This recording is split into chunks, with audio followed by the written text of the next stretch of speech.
Aku ingat Tom Yum santan dia je.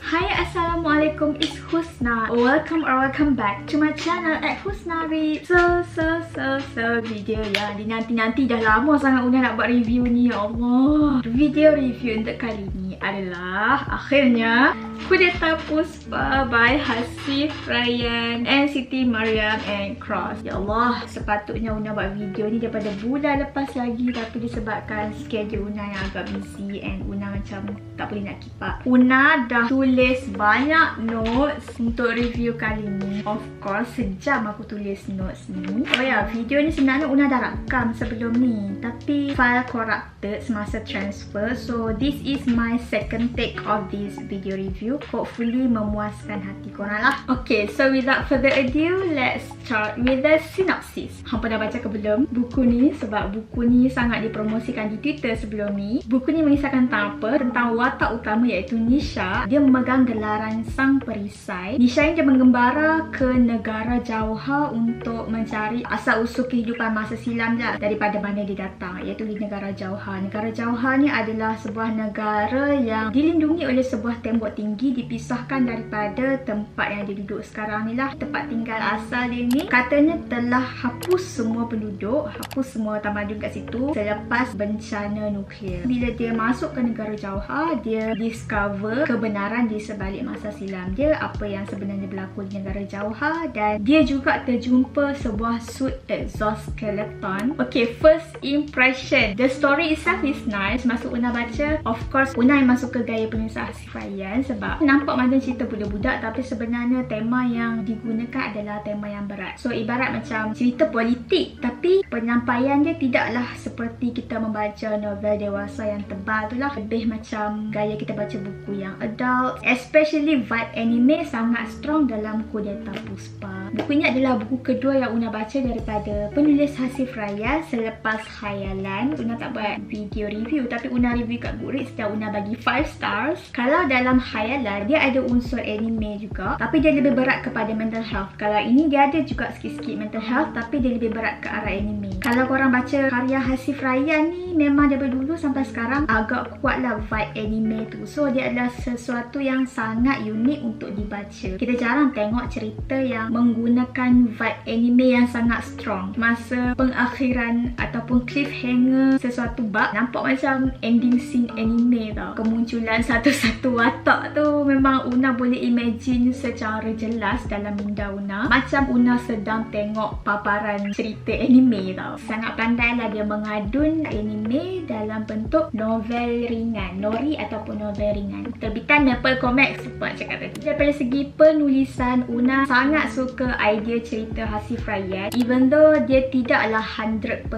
mengikut Una punya taste. Kalau korang tengok ni taste je kan, ini adalah buku pertama, ada lagi dia punya buku kedua, ketiga. Disebabkan ini adalah buku yang pertama, dia lebih kepada mukadimah, memperkenalkan Nisha, nak memperkenalkan teaser sebenarnya misteri apa kat negara Jauha. Sebenar-benar misteri tu tidak dijelaskan lagi, tapi kita dah nampaklah hint apa yang akan berlaku pada buku seterusnya. Hasif berjaya membuktikan bahawa buku nipis tidaklah menjadi penghalang kepada menulis cerita yang full circle, meninggalkan misteri tu untuk novel yang seterusnya, tapi masih ada penutup yang baik. Sebenarnya world building dia agak kompleks sebenarnya. Una lah terlalu invested dengan watak Nisha. Una nak tengok lah apa sebenarnya di negara sana, di sebalik tembok tu. So Una macam tak perasan bahawa sebenarnya world building yang dilakukan agak banyak untuk novel senipis ini. Kalau Una baca balik kali kedua, baru Una perasan, oh sebenarnya Hasif Ryan telah berjaya mencipta nilai mata wang, nama tempat, budaya, aktiviti ekonomi. Banyaklah sebenarnya world building yang dilakukan dalam buku ni dalam masa yang singkat dan dalam muka surat yang sikit saja. Mungkin disebabkan gaya penulisan dia, kita rasa smooth saja seperti air mengalir, dan nombor 2, watak yang remaja yang aktif. Seronoklah melihat kerenahan Nisha. Dua elemen ni yang berjaya dilakukan dengan baik. Kita nampak cerita ni, world building dia tidak memberatkan cerita. I think that's not easy untuk buat world building tu tidak memberatkan cerita. So kudos to Hasif Ryan. Cuma sedikit downside lah pada permulaan tu kan, ada seorang watak ni nama Maknah kot. Maknah ni nampak macam sangat signifikan dalam cerita. Gaya dia masuk pun sangatlah macam anime yang nak menyelamatkan hari Nisha tu. Tapi pada akhirnya apa yang Una ingat adalah dia pandai buat Tom Yum santan Kelantan.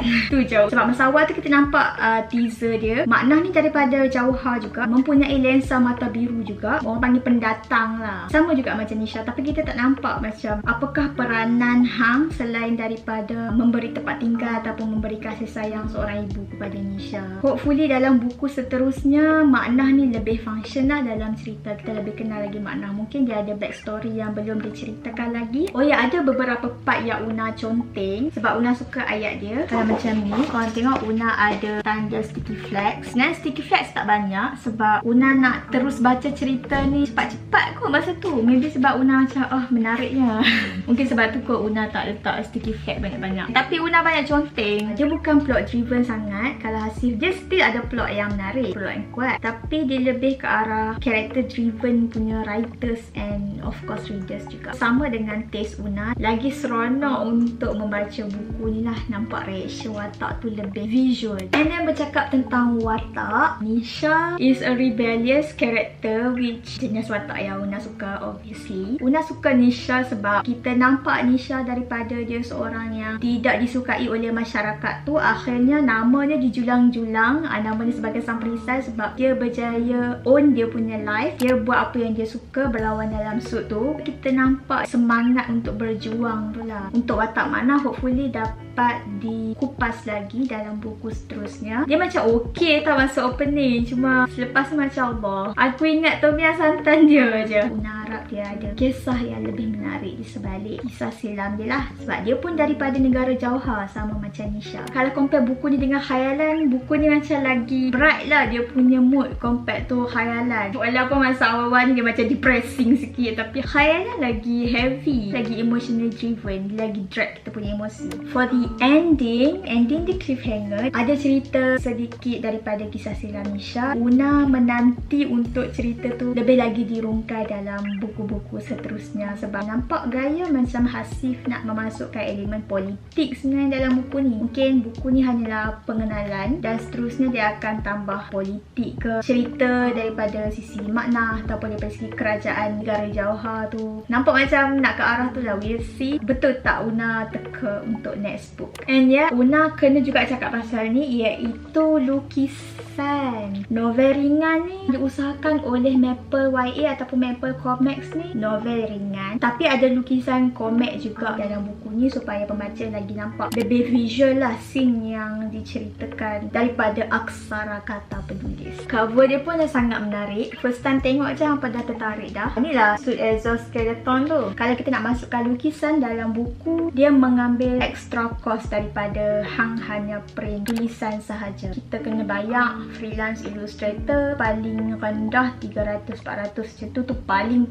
rendah lah. Una sangat hargai usaha mereka untuk mewarnakan lagi industri buku. Hopefully ramai lagi yang boleh dapatkan buku Kudeta Puspa ni sebab sangat-sangat berbaloi, and Una berharap sangat Hasif Rayyan sambung cerita ni. Jujur masa Una baca khayalan, Una baca dengan low expectation. Cerita dia sangatlah lain dengan trailer khayalan tu. Kudeta Puspa pun Una nampak dia makin nak explore lagi gaya penulisan dia macam mana, kecenderungan dia dalam penulisan. So Una harap kita dapat dia punya full story lah. Overall Una sangat enjoy buku Kudeta Puspa ni. Dia adalah buku yang Una baca di saat tak boleh nak baca buku heavy sangat kan. Una rasa 2-3 kali kot Una baca sebab Una nak betul-betul faham world building Kudeta Puspa. Una memang lembab sikit buat naming ni, and I can say that Hasif Rayyan did a great job in this Kudeta Puspa novel, and hopefully dia boleh sambung sampai habis. Okay, Hasif kalau tengok ni please sambung sampai habis. Okay, that's all for this video. Jangan lupa like video ni dan subscribe channel Una kat bawah. Klik butang loceng sebab Una akan cuba untuk upload video tentang review buku dan akan datang mungkin tentang vlog juga. Una nak mewarnai lagi channel ni selepas ni. Like, subscribe and komen kat bawah sebab dia membantu algoritma YouTube. Support lah channel saya, support lah booktuber kita, okay? Una letak link Shopee Hasif dekat description kat bawah. Better korang beli daripada Hasif terus lah sebab Hasif dia buat catatan personal dekat sini. So that's all for this video. Thank you so much for watching. Jangan lupa dapatkan buku ni masuk dalam koleksi buku korang. Bye bye. Assalamualaikum.